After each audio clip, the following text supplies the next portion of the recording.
Ito nga yung pakulo namin guys, this Halloween sa barangay namin. And dito guys, lala, nagwawala na yung mga magulang dahil sa sobrang saya. Dalawa na lang kasi natira sa pa-contest.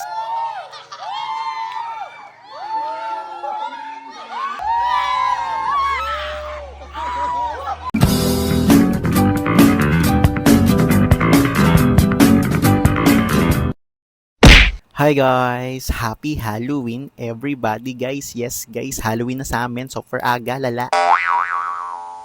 Bago nga tayo guys dumako doon sa unang video, namili muna kami ni Mamili ng mga pang-giveaway natin. Dahil yun nga guys, naatasan tayo na magpasaya dito sa barangay namin this Halloween party, lala. Pero yun nga guys, every year naman talaga namin tong ginagawa. You know naman guys, so first saya sa puso na magpasaya ka guys ng mga kids, ng mga parents dito sa barangay natin. And dito nga guys, binalot na namin agad pagka-uwi namin. Tapos dito guys si Laya, so far lala, nangikasali din siya. Nagbabalot-balot din siya guys. Kaso guys, yung binabalot niya sobrang dami. Lala, paano tayo magkakasya sa 150 people? 150 kids guys. Yun lang naman guys ang kids na papasayin natin this Halloween.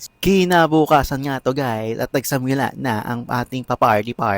So yun guys, may pakulo tayo dito na roleta. Tapos guys, kung napanood yun nung nakaraang last year, ang palaro natin nun is bunutan. Tapos guys, may 500. Kaso guys, sobrang dami na kasi ngayon 150 kids. Kaya binabaan na natin guys ng 200. Tapos roleta pa yan. Paano guys pag yung 150 kids nakakuha ng 200, lala?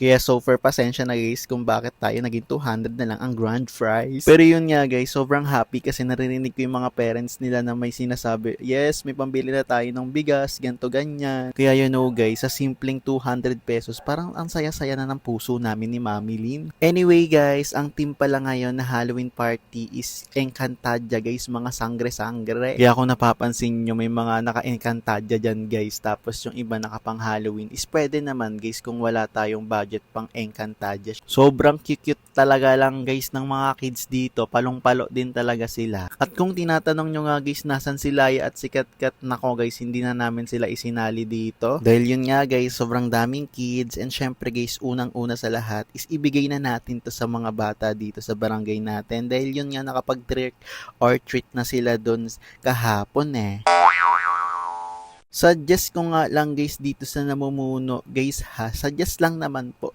sana next year yung parang horror talaga guys, yung pangmalakasang horror talaga guys. Yung itim ba nila guys, yung itema ba nila, yung talagang horror guys, yung pangmalakasan, yung tipong nakakatakot guys in the world. Ano daw? Hindi guys, yun lang naman, suggestion lang naman namin ni Mami Lynn. Ma-share ko nga lang din talaga sa inyo guys, nawawala-wala ako dito dahil yun nga, nagpapapalit ako dahil guys yung 5,000 na budget natin guys, naubos dahil sobrang dami talagang nakakuha ng 200 at guys kung papansinin nyo, ang dami na naming X dito dahil yung guys wala na kaming 5 pesos, 20 pesos, kaya ini-X na lang namin. So for lala guys, dahil yun nga sobrang dami talaga nakakuha ng 200. Well guys, deserve naman nila at hindi natin tatanggalin yung 200 guys. Meron pa naman tayong ditong 50. Pagpasensyahan nyo na talaga guys, kapos-kapos na talaga ang budget. 5,000 budget lang, naging 10,000 ang nagastos namin dito ni Mami Lynn. So for lala. Wala naman guys, share ko lang naman dahil yun nga, ang mas maganda pa rin talaga dito, ang mas masaya pa rin dito is magpasaya ka ng mga kids. So congrats talaga sa mga nakakuha ng 200. Well deserved this. Paano?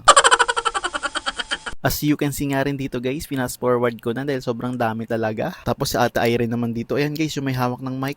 Pinakit ako sa stage. Pinagsalita ba naman ako, magpapasalamat lang daw ako. So yun guys, ang sinabi ko lang naman doon is thank you po sa araw-araw, hindi guys, sa taon-taon na sa pagsuporta dito sa barangay every time na may event. So andito lang kaming dalawa ni Mami Lynn guys na nakasupport dito sa barangay natin. Yun lang guys, naya kasi ako. Tas ito na nga guys, yung mga napili, 21 kids na nakapag-costume ng Encantadia guys. Tas yun lang naman guys, nag-judge kami dito. Ito nga pala yung second place and ito yung first place guys. Ganda kabog. So yun lang naman guys. Happy Halloween everyone. So lala. So for lala.